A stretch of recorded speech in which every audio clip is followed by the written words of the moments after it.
Hey, everybody. My name is Joseph Goodman of Goodman Games, and I'm here with my friends and colleagues. I'm Michael Curtis, Director of Product Development for Dungeon Crawl Classics with Goodman Games. And with me is...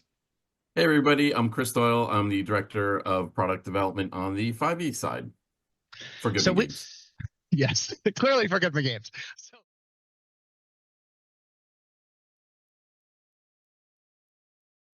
So I'm just going to show the cover art, which Doug painted, and then Mike's going to get up and talk.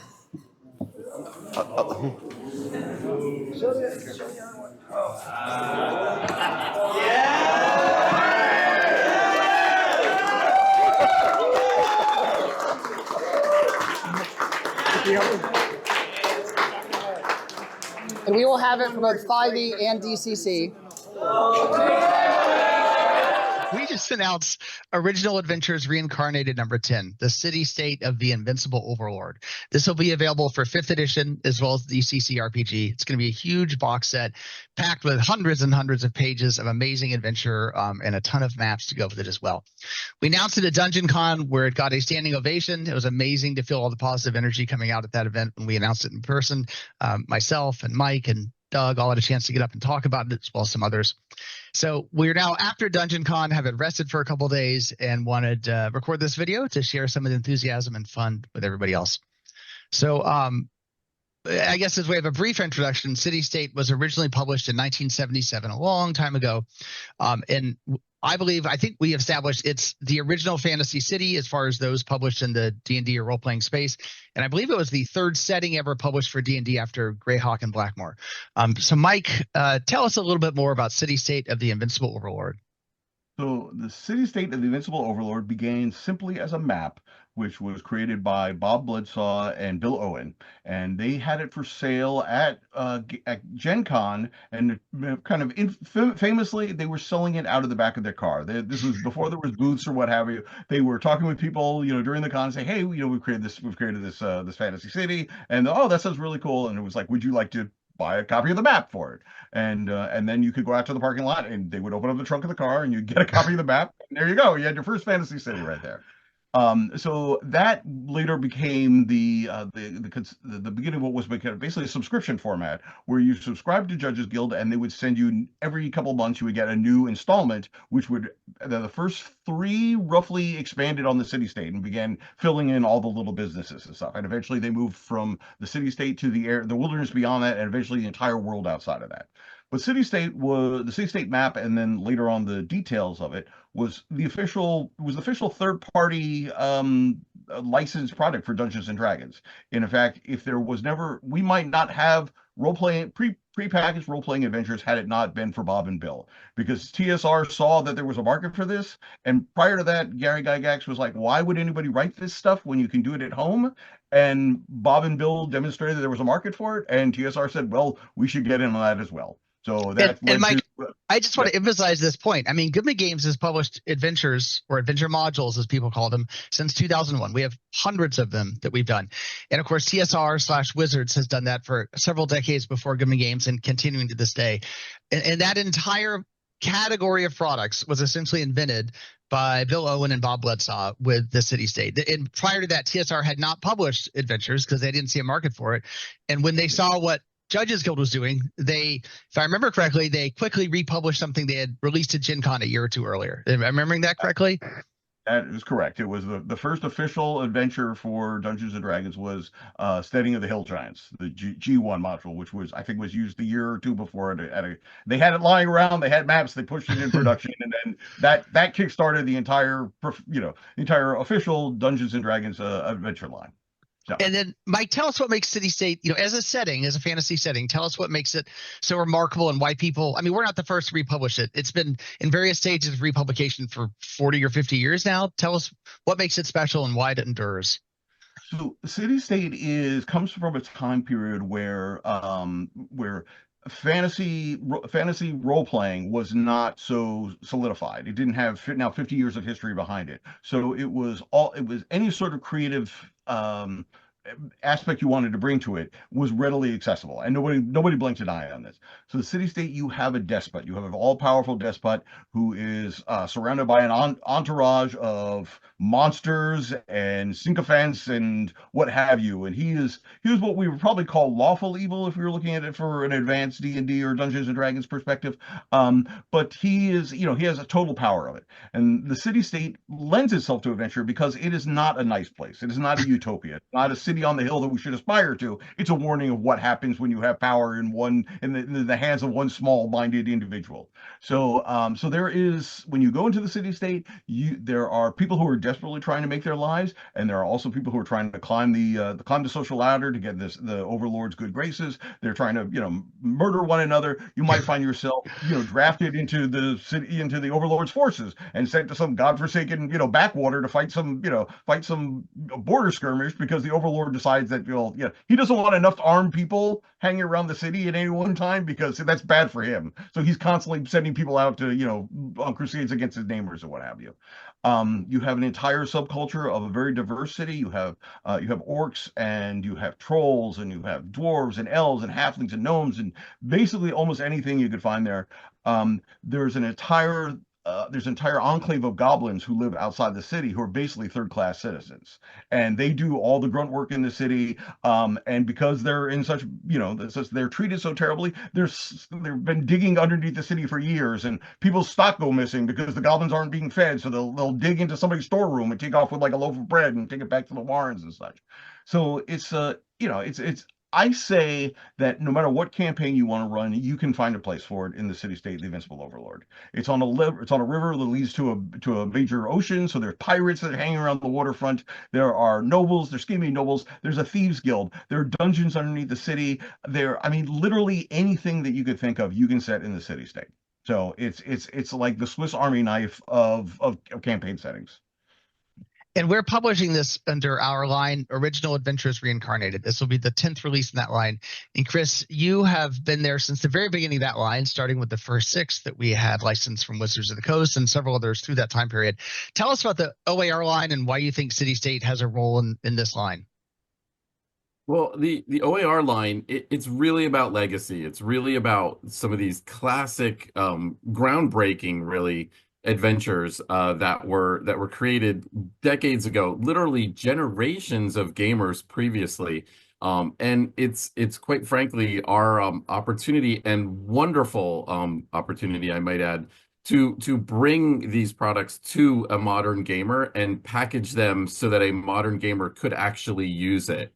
And that's why we offer both the DCC and the 5e versions of the rules. So if you're familiar with our previous OAR ones, all the way back from number 1, which was Into the Borderlands, Keep on the Borderlands, there's a reason we picked out the adventures that we did. We really picked the adventures that were really important. You'll notice a lot of them, several of them are written by Gary Gygax, because he was, obviously very important to the hobby back then. And we believe City State it fits into that basket exactly. So I mean, we're very honored to be able to do it the Goodman Games way. I think that's really important to us, that we have the freedom to do it the way that we want to do it, and that we're going to make it acceptable and open to a new generation of gamers. And I'll be honest with you, as the best part of it, so many of the gamers in our hemisphere have witnessed, Keep on the Borderlands. And then they would purchase the OAR version of it, and then they would get a chance to play it with their kids, and then they would come to the booth and they would tell us about that. And it was all about that, hearing the stories were like, oh yeah, I fell in the trap too in the Kobold Lair, and it's like, and so did my kids, and it's like, and folks are very appreciative to get that opportunity to have that shared experience around a game table. And obviously the popularity of the OAR line is proven that, and that's why we're going to keep doing them, because we feel really strongly about the legacy behind these products. Yeah, I think it is important to recognize that we're taking history, but we're presenting it in a way that is amenable to our values, and I think very approachable for the modern audience that didn't grow up in the 70s, but is growing up in the current era and, has a more modern worldview. And I think in some ways it's important to note that City State was the original multicultural city. It is a place where As Mike pointed out, not all orcs are bad. There's good orcs and there's bad orcs. It is already a place where there is a perspective of diversity it's just lots of different, whether you want to call it species, peoples, types mingling together and creating an amazing melting pot. And you can look at it through that lens or another lens, but that's the lens that I think we look through. Everybody will see the finished product and judge for themselves, but that's the lens that I think is important and one of the angles we're taking. Yes. Yeah, Mike, go ahead. Yeah, I would say that that being a product of its time, there were some clunky things, there's some cultural things, but there were a lot of rules things which because there simply wasn't any rules for it, but now have been covered by so many other things. So I would say that it's not a one-for-one conversion of it, but I would say it's 97% of the original city state, but brought to the modern expectations, both mechanically and what you would expect to find in a setting which is designed to appeal to a much broader audience that we're looking at 2025 as opposed to the late 70s. And I think it's also worth noticing is that since we have began the original Adventures Reincarnated line, after we did Dark Tower and after we did Caverns of Thracia, I would say the number one requested one that people wanted us to do was City State of the Invincible Overlord. And I think what also bears mentioning is that we're not just doing City State of the Invincible Overlord. If you know the original stuff, we're doing installments I, J, and K, which covers the City State, it covers Thunderhold, it covers Hag Hill, and it covers what was called the first campaign map, which is basically roughly about 100 miles immediately outside the City State. So this is going to be an immense box set. This is basically an entire campaign, as I said when we debuted this Saturday at Dungeon Con, with a copy of whatever rules that you preferred, 5e or DCC, and a copy of the City State box set. You are pretty much set to run for years. I mean, dice included, but everything else that you need is going to be in there. And it has been a fabulous time working on this, and just realizing how much of, especially for DCC, how much of the DNA that is in DCC was there in the City State when Bob Bledsaw Sr. and Bill Owen really worked on it originally. Yeah, I keep coming back to the fact that so many of the things that I do with Goodman Games, whether it's content-wise or business practices, was really established in the 70s by Bob Bledsaw Sr. and Bill Owen. It's kind of amazing. But I think it's important to point out that nothing is changing about Goodman Games. We've done things in a certain way for 24 years. A large part of our fan base has grown up to appreciate that. And those of us who have seen behind the curtain as to what we are producing, whether it's Mike and Chris on this call, or Doug and his announcements at Dungeon Con, and his enthusiasm for doing the cover. I think all Doug, all me, all Mike and Chris, and what we're about. And that's what we'll bring to City State of the Invincible Overlord. We intend to publish this the Goodman Games way, the way we've done it for 24 years, and the way we will hopefully do it for many, many years to come. And my personal opinion is I like to build bridges rather than walls. I think there's been a lot of experiences in the last couple of years in America of people building walls amongst each other. I'd rather encourage dialogue, encourage conversation, get people talking, and have people converge on what I hope is a unified perspective for how we can all go forward together in a collaborative way. We're happy to bring classics to a new audience with our own perspective and our own twist. And I think we're going to bring an amazingly diverse, incredible setting to a modern audience in a way they can appreciate, and in a way they can run D&D and DCC adventures for years, if not decades to come. Mike and Chris, anything else you guys want to add before we close it out? Nope, just to say that we've been working very hard on this quietly behind the scenes while we were waiting for everything to fall into place. And this is, although we just announced it and we're getting ready to launch the crowdfunding link in roughly a month and change or whatever. This has been at least 3 years behind the scenes of solid work, and it has been a dream to see this come together. And if I had my wherewithal, I would just run City State DCC for years to come. So I'm very happy to be able to share all the hard work that both the 5e and the DCC teams and our teams of artists and freelancers are going to be bringing to you in a crowdfunding campaign in the near future. Yeah, and I'll just reiterate everything that you just said, Joe. Well said. We basically we're asking for everybody's trust out there that we're gonna take this very seriously, and we're gonna do it honor and justice. We're gonna make this a very exciting product, because we want to be proud of it.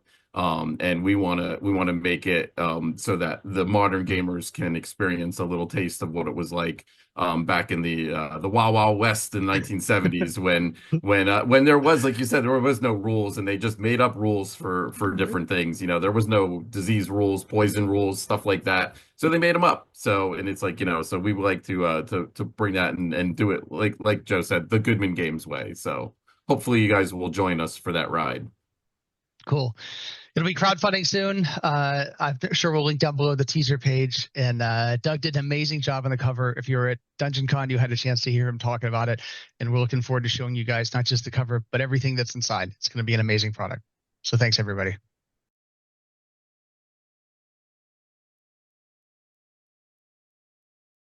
Hellhounds are a real thing, so we can put those in. 2 hellhounds, right? And let's see, Ion Stones, that's stolen from Jack Vance, obviously.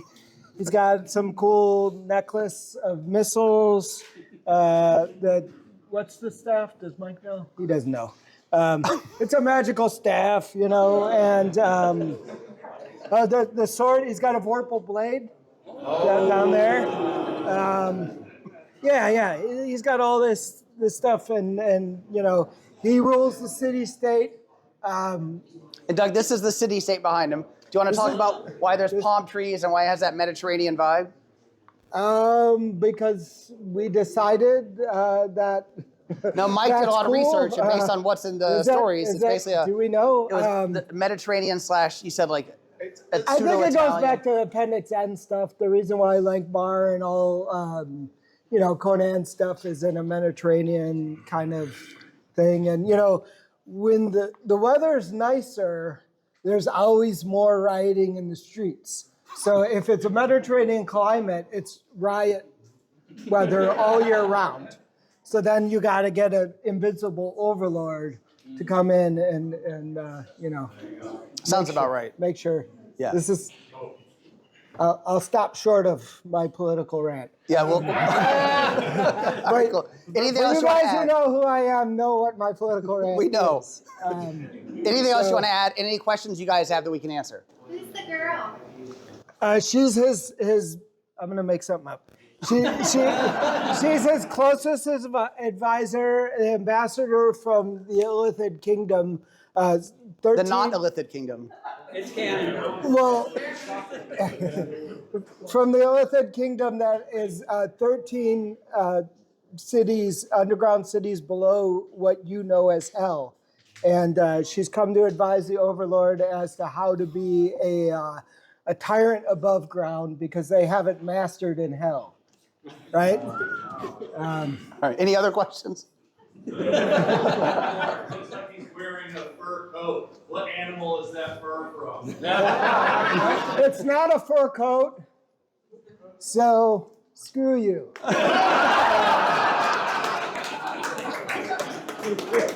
And that, ladies and gentlemen, is Doug Kovacs.